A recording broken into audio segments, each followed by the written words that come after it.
Hello दोस्तों, कैसे हैं आप सब। आज मैं लेके आऊँ आपके लिए एक अनदर वीडियो।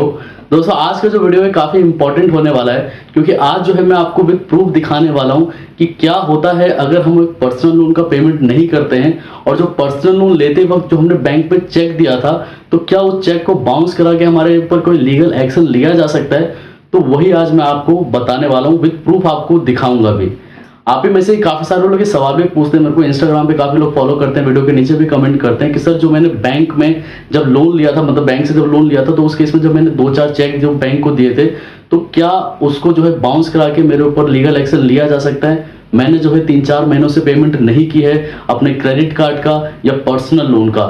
खासकर देखा गया कि क्रेडिट कार्ड पे किसी भी तरीके को चेक नहीं लिया जाता, पर्सनल लोन में लिया जाता है। जैसे 2-4 चेक लेते हैं, हर एक बैंक के अलग अलग कंडीशन, कोई 6 चेक लेता है, कोई 4 लेता है, कोई 3 लेता है, कोई 2 लेता है। तो काफी लोग ये सवाल पूछ रहे थे कि सर जो चेक मैंने दिए तो क्या उसको बाउंस करा के क्या लीगल एक्शन लिया जाएगा। तो वही आज मैं आपको विद प्रूफ दिखाऊंगा। वैसे तो दोस्तों मैं आपको बताना चाहूंगा, यूट्यूब में मैंने काफी सारे वीडियोस बनाए हैं सेटलमेंट से रिलेटेड। काफी लोग मेरे को इंस्टाग्राम पे 5 महीनों से, 1 साल से, 2 साल से जुड़े हुए हैं मेरे साथ, लेकिन कोई भी ऐसा केस मैंने नहीं देखा जिस पे जो है चेक बाउंस करा के जो है किसी भी तरह का कोई लीगल एक्शन किसी के ऊपर लिया गया हो। मतलब इन 2 सालों में मेरे पास काफी लोग आए, मतलब आप ये मान के चलिए कि 1000 से 1500 लोग जो है कम से कम मेरे से जुड़े हैं इंस्टाग्राम के थ्रू, वीडियो पे जो कमेंट करते हैं उसके थ्रू। लेकिन आज तक मैंने कोई ऐसा केस नहीं देखा जहां पर चेक बाउंस करा के जो है किसी के ऊपर लीगल एक्शन लिया गया हो। लेकिन एक केस मेरे पास आया है, और ये मैडम जो है मेरे से करीबन 6-7 महीने से जुड़ी हुई है इंस्टाग्राम के थ्रू, और काफी लोग जो है मेरे को कमेंट करते ही रहते हैं। लेकिन आज जो है मैं विद प्रूफ आपको दिखाऊंगा कि एक्चुअल में उनके साथ हुआ क्या। दोस्तों, बहुत ही रेयर केस में ऐसा होता है कि चेक बाउंस का केस आपके ऊपर लगाया जाता है।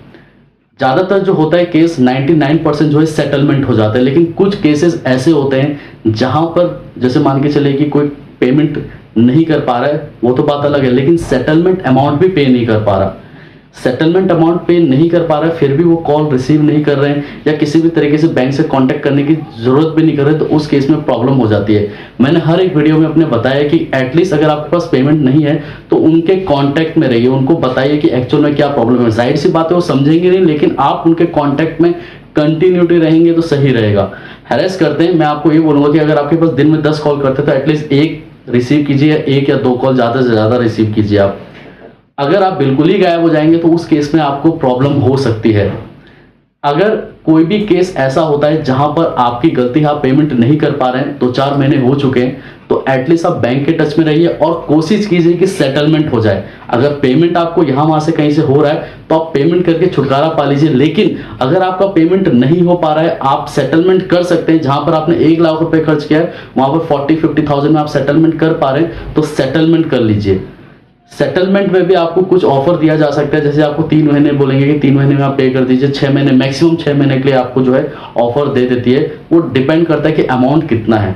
तो डरने की बात नहीं है दोस्तों, एक्चुअल में मैं आपको आगे अब दिखाने वाला हूं कि उनके साथ हुआ क्या, और जो चेक बाउंस का केस था उसका आगे क्या प्रोसेस हुआ, वो सारी बातें बताऊंगा। अभी फिलहाल जो प्रोसेस है उतना तक मैं आपको ये वीडियो बना रहा हूँ। नेक्स्ट वीडियो में बाद में बनाऊंगा, क्योंकि मैं सारा प्रोसेस आपको बताऊंगा। फिलहाल जो फर्स्ट पार्ट आप मान के चल सकते हैं इसको कि उनके साथ हुआ क्या।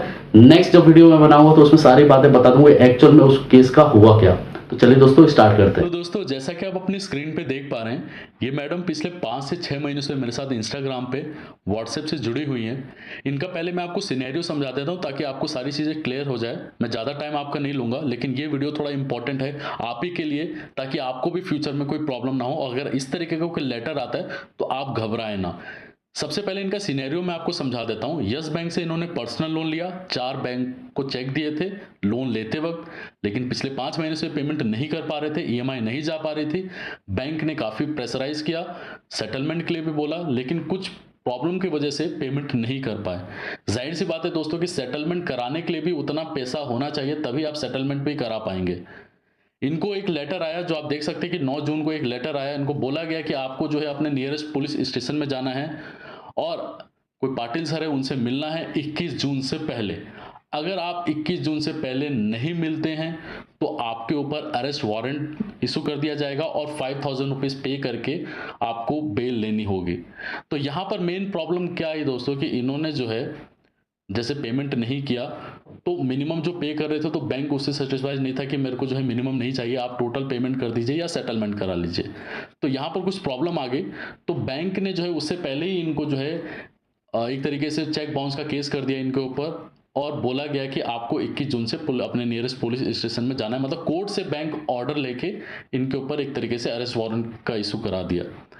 लेकिन यहाँ पर आपको घबराने की जरूरत नहीं है। अगर आपके पास भी इस तरीके का लेटर आता है तो आप पहले ही पुलिस स्टेशन में चले जाइए और वहां पर अपना सिनेरियो बता दीजिए कि ऐसा ऐसा दिक्कत है मेरे साथ, मैं पेमेंट नहीं कर पा रहा हूं। वो एक रिपोर्ट बनाएंगे और सबमिट कर देंगे कोर्ट को। तो यहाँ पर एक्चुअल में मैं आपको बताना चाहूंगा कि जैसे कि इन मैडम को क्या बोला गया, ये पुलिस स्टेशन में जब गई तो मैं इनका वॉइस मैसेज आपको सुनाना चाहूंगा ताकि आपको सारी चीजें क्लियर होना जरूरी है।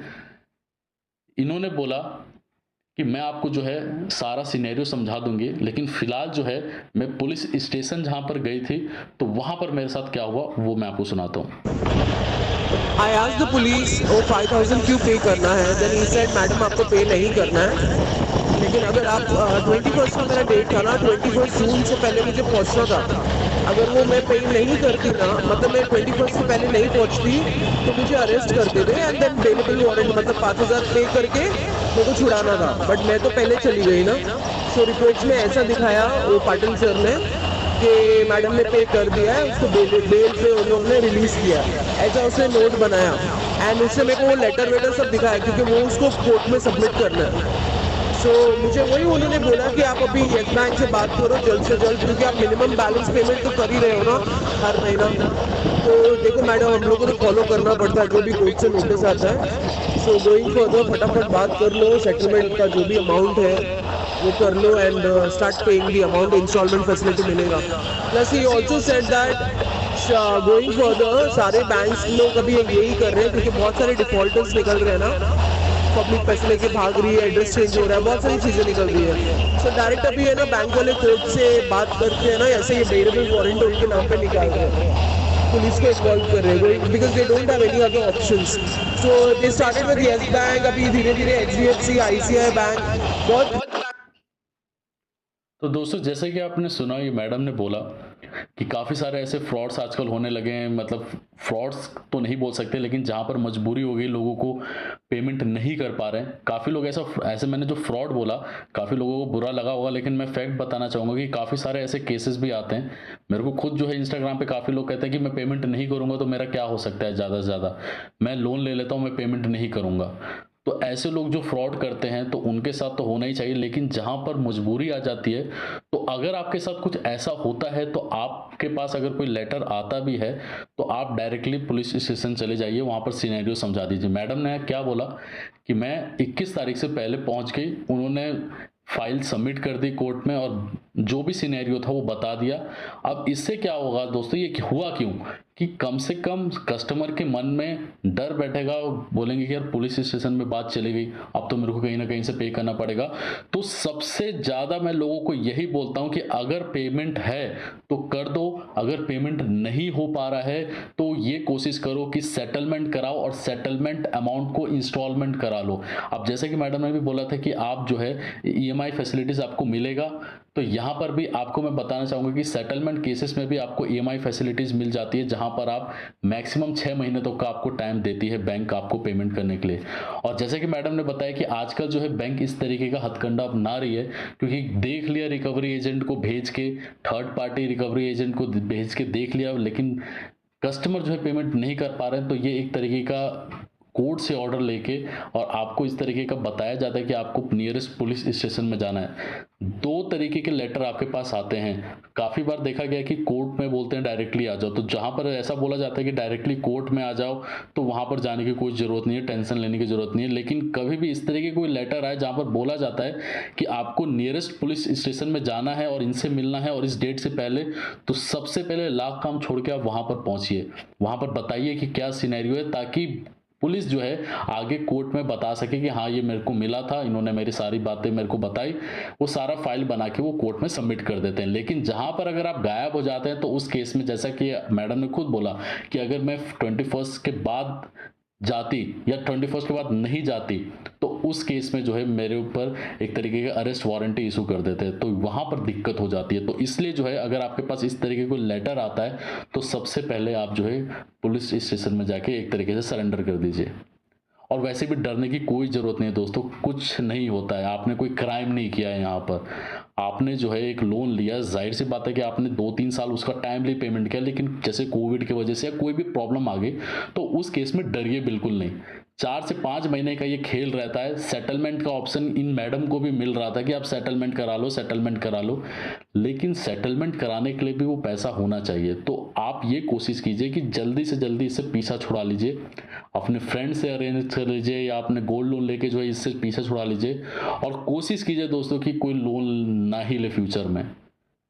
यहाँ पर मेन सिनेरियो वीडियो बनाने का मेरा ये है कि काफ़ी लोग जो घबरा जाते हैं कि कोर्ट में जाना होगा या पुलिस स्टेशन में जाना होगा, तो मैं आपको यही बोलूँगा कि डरने की ज़रूरत नहीं है। अगर आपके पास कोई लेटर आता है, पुलिस स्टेशन में जाने के लिए बोला जाता है, तो आप डायरेक्टली चले जाइए। और इसके अलावा भी अगर आपको कोई प्रॉब्लम होता है तो वीडियो के नीचे मेरा इंस्टाग्राम का लिंक है या वीडियो के नीचे आप कमेंट कीजिए, मैं 110% आपको रिप्लाई दूंगा। और दोस्तों प्लीज़ मेरे वीडियो को शेयर ज़रूर कीजिएगा। ठीक है दोस्तों, धन्यवाद।